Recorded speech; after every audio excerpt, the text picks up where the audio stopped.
अब मैंने आपको बताया था कि शैतान जो खुद एक वर्शिपर था, जब एक विश्वासी प्रेज करना, इसलिए मैं कहता हूं जब आप डिलीवरेंस वीक्स में आए तो मैं बड़ा हैरान हो रहा था। जब मैं चर्च में आ रहा था तो 3-3 किलोमीटर लोग अभी भी आ रहे थे और वर्शिप निकल चुकी थी। तो मैं ये सोच रहा था कि इनको अगर वचन का मालूम हो कि वचन में क्या लिखा है तो ये हमेशा वर्शिप शुरू होने से पहले आए। क्यों मालूम? पौलुस और सिलास बंधनों में थे। आधी रात को पौलुस और सिलास भजन गाने लगे थे। शैतान के जकड़े हुए कि बॉन्डेज है, सांगलों में बांधा हुआ है, शैतान ने रुकावट डाली है और लिखा आधी रात को परमेश्वर की आराधना करने लगे। मैंने अपनी लाइफ में नोटिस किया है, जो लोग आराधना करना जानते हैं, आपके घर में एक सिस्टम होना चाहिए। मैंने लोगों में कमी देखी। वो कमी क्या है? जब आराधना शुरू होती है वो प्रेयर करना शुरू कर देते हैं, क्योंकि उस समय क्या होता है, परमेश्वर की प्रेजेंस उतर आती है। जब परमेश्वर की प्रेजेंस होती है वो प्रेयर करना शुरू कर देते हैं। आपको ये मालूम होना चाहिए प्रेयर का एक टाइम है।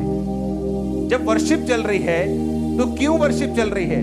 क्योंकि जैसे ही पौलुस और सिलास ने आधी रात को आराधना की, बाइबल कहती है आसमान से दूत उतरे, धरती हिली, भूकंप हुआ, उनकी चेन्स टूट गई और परमेश्वर ने उस जेल से उसको आजाद किया, बल्कि जेल के दरोगा को भी हिलाकर उसके पूरे घराने को बपतिस्मे के लिए तैयार कर दिया। कैसे हुआ? वर्शिप से। लेकिन आज जब वर्शिप स्टार्ट होती है तो आत्मा उतरने लगता है। जब आत्मा उतरने लगता है हमें लगता है कि अब प्रेयर करनी चाहिए और हम प्रेयर करने लगते। प्रभु जी आज तेरा दास मुझसे प्रभु जी मेरी बीमारी को ठीक करो, प्रभु आज मेरे बंधनों को तोड़ दे। हम ऐसा करने लगते हैं, जबकि हमें ये नहीं मालूम कि प्रेज एंड वर्शिप जो है वो आपको शैतानी बंधनों से, बॉन्डेजेस से, बीमारियों से, जो कुछ शैतान ने आपको दिया है, आपको उससे फ्री करती है। और आज से जब भी वर्शिप चल रही हो आप वर्शिप करें।